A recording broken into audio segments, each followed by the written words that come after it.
से सायंकाल तक की हर व्यक्ति की अपनी एक दिनचर्या होनी चाहिए।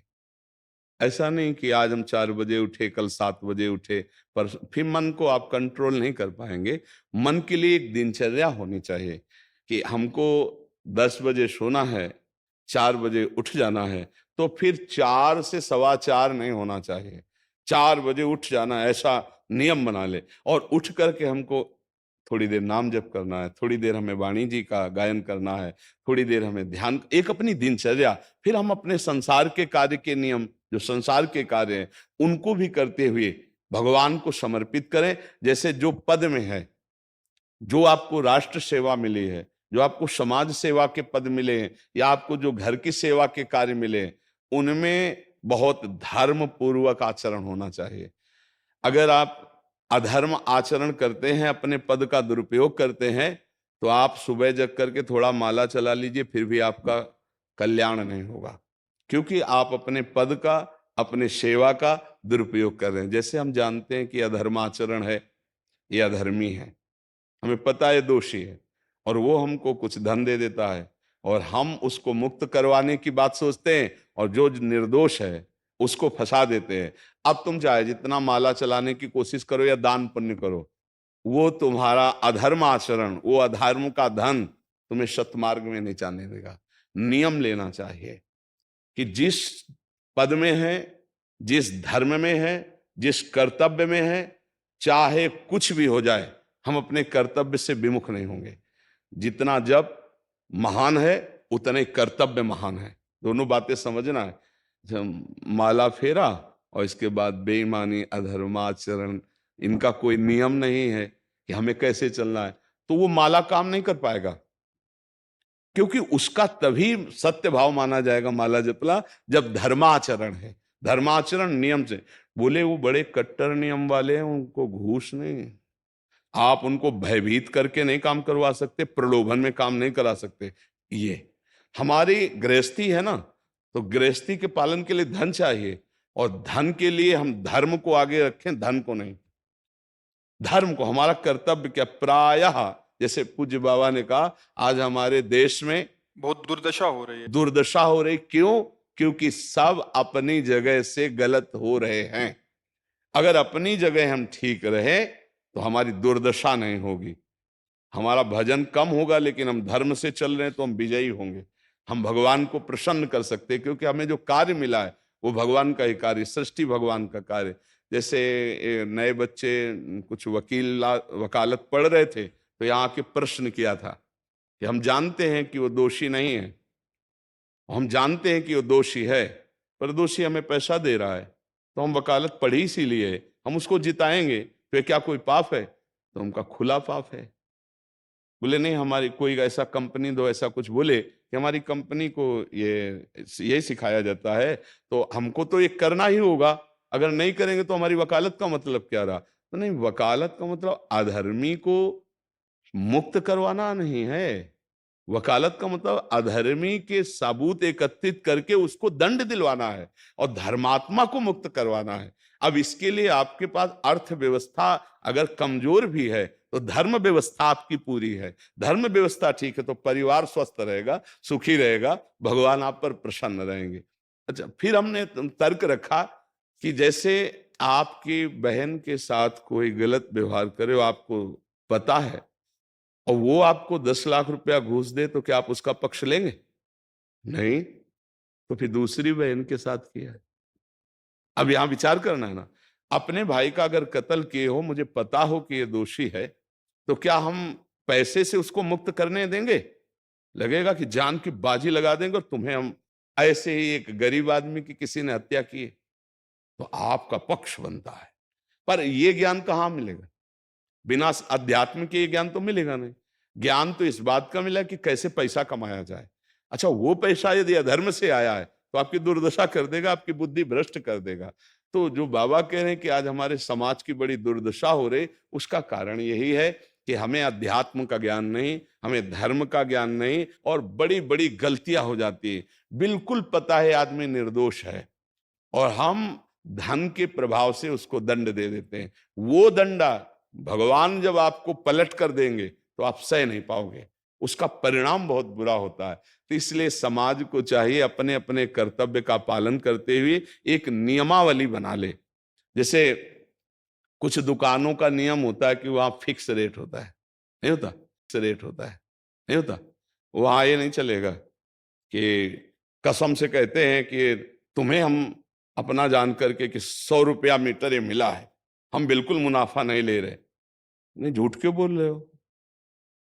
दुकान खोले हो मुनाफा के लिए, झूठ क्यों बोल रहे हो? नहीं लेंगे मुनाफा, हम जितने का लाए हैं उससे मुनाफा लेंगे, पर 120 रुपया मीटर देंगे। कपड़ा बढ़िया है, नाप फिट है, इससे नीचे नहीं उतरेंगे और हमें सफाई देने की जरूरत नहीं है कि हम कसम खाते हैं या ऐसा। हम जानते हो ये बिजली है, दुकान है, नौकर लगे हैं, तो इसका मुनाफा लेने के लिए दुकान खोलें, कोई दान करने के लिए तो नहीं। तो सबको पता है मुनाफा लेगा, लेकिन एक फिक्स दाम, उसे 10-20 रुपया का मुनाफा लेकर के हम उसको बेच रहे हैं। लेकिन झूठ क्यों बोले? बोले झूठ के बिना धंधा नहीं चलता। नहीं, ऐसा नहीं है। अब असत्य बोलोगे तो उससे जो आपको मुनाफा मिलेगा वो आपकी बुद्धि भ्रष्ट करेगा, और सत्य है कि मुनाफा के लिए है वही चीज, और आप एक फिक्स रेट में दे रहे हैं, बढ़िया है। अब अगर आप कोई मिलावट करके भोजन सामग्री दे रहे हैं, आपको पता है, तो जो खाने वाले के हृदय में बैठे हुए भगवान हैं वो तुम्हारे जीवन में मिलावट कर देंगे, तुम्हारा जीवन महान दुखमय हो जाएगा। ये कहां समझा जाता है? एक आदमी सिंथेटिक दूध बना रहा है, उससे कहो ये अपने बच्चे को पिला, नहीं पिलाएगा। फिर ये दूसरे का बच्चा जब पिएगा तो उसकी हालत क्या होगी? दूसरे शरीर में जाएगा तो हालत क्या होगी? वो केवल धन की बुद्धि रखता है। एक आदमी घी में केमिकल मिला रहा है, एक ऐसे अभक्ष्य पदार्थ मिला है, वो स्वयं नहीं खाएगा, लेकिन वो होटलों में भेजा जाएगा, हजारों लाखों लोग खाएंगे, बीमारी बढ़ेगी, उसको रुपया से मतलब है। ये चीज, ये दुर्दशा हर जगह धर्म का ज्ञान न होने के कारण फैल रही, नहीं फैल रही। एक मरीज बीमार है, असली दवाओं में पैसे ज्यादा है, नकली दवा लेकर के असली के दाम में बेच देना, उसको बिल्कुल फायदा ना होना। लेकिन परमात्मा देख रहा है, तुम जानते हो नकली दवा है, वो तो नहीं जानता बेचारा, ज्यादा पढ़े लिखे नहीं, किसान आदमी गांव का आया है, तुमने दे दिया और उसने पैसा दिया असली के। अब वो पैसा तुम्हारी बुद्धि भ्रष्ट करेगा, तुम्हारे परिवार में कलह पैदा करेगा और तुम्हारा पतन कर देगा। ऐसे हर डिपार्टमेंट में, हर विषय में यदि हम अपने धर्म से चले, अपने सत्य से चले और थोड़ा भी भजन होगा, वो आपको उत्तम गति प्रदान करेगा। पर ऐसा कहां समझ में आ रहा? अध्यात्म के बिना भला ऐसा समझ में आएगा? तो इसीलिए कह रहे हैं हमारे देश की दुर्दशा हो रही।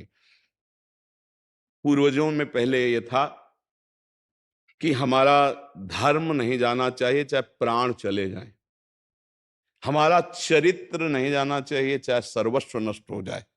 आज इसकी कोई परवाह नहीं, तो उसी से बुद्धि भ्रष्ट हो जाती है, जीवन एक पशुवत आचरण वाला हो जाता है, और वो अपने को बड़ा सुखी समझने लगते हैं कि हमारे पास बड़ा वैभव है। लेकिन प्यारे, उस दिन को याद करो जिस दिन तुम्हारा आखिरी समय होगा, ना तुम्हारा फार्म हाउस जाएगा, ना महल तुम्हारा जाएगा, ना बैंक बैलेंस जाएगा, ना कोई व्यक्ति, और ना ये शरीर। अब तुम्हारे कर्म तुमको भोगवाएंगे। उस समय की कौन याद करता है? अगर उस समय की याद हो तो भय लग जाए कि नहीं नहीं, पाप नहीं करूंगा, क्योंकि जाना है यहां से। अच्छा, कब जाना कुछ पता नहीं है, किसी भी समय ट्रांसफर हो सकता है इस शरीर से। तो हमें लगता है कि महापुरुषों के जो वचन हैं कि हमें एक नियम से जीवन जीना चाहिए, धर्म पूर्वक जीवन जीना चाहिए, अपने कर्तव्य का पालन करना चाहिए। जो हमारे लिए कर्तव्य, आज प्रायः धन प्रधान बुद्धि होने के कारण कर्तव्य स्वाहा हो रहा है। एक विद्यालय में विद्यार्थी के लिए जो गुरु पद में बैठा, उसका क्या कर्तव्य है? वो अपने कर्तव्य को भूला हुआ है। भला छोटे छोटे विद्यार्थियों को, जिनकी नींव पूरे राष्ट्र सेवा में, समाज सेवा में ये बन सकते हैं, अगर उनको हम सही शिक्षा नहीं दी तो उनका पूरा जीवन बर्बाद हो जाएगा। अगर उनको हम गलत सपोर्ट कर दिए तो उनका पूरा जीवन बर्बाद, क्योंकि नया जीवन है। और जगह जगह अपने अपने कर्तव्यों का यदि पालन किया जाए तो पूरा समाज सुखी हो जाए।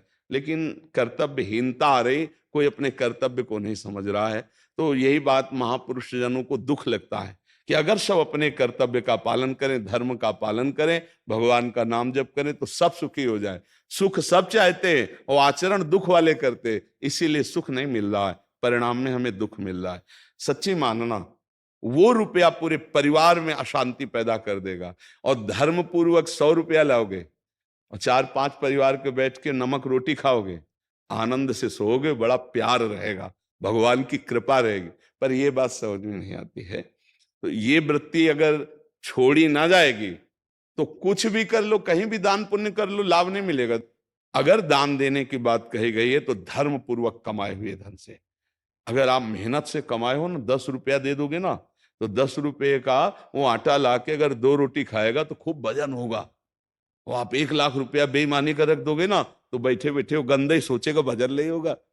उसका गंदा सोचना और आपका गंदा करना दोनों मिल करके, उसके कारण भी तो आप बने ना, तो आपका ही पतन हो जाएगा। उसको तो भगवान बचा लेंगे क्योंकि भगवान की शरण में है। तो मुझे लगता है अधर्म के धन से कभी किसी को लाभ नहीं मिलता। तो अपने कर्तव्य का पालन करते हुए यदि नाम जप किया जाए तो बहुत जल्दी हमको लाभ प्राप्त हो जाए।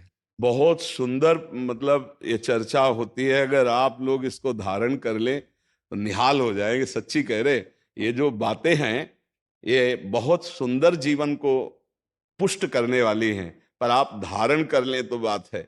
नहीं नहीं तो जैसे लाभ दिखाई दे रहा 50,000, तो ये बातें भूल जाओगे, ये बातें अच्छी नहीं लगेंगी।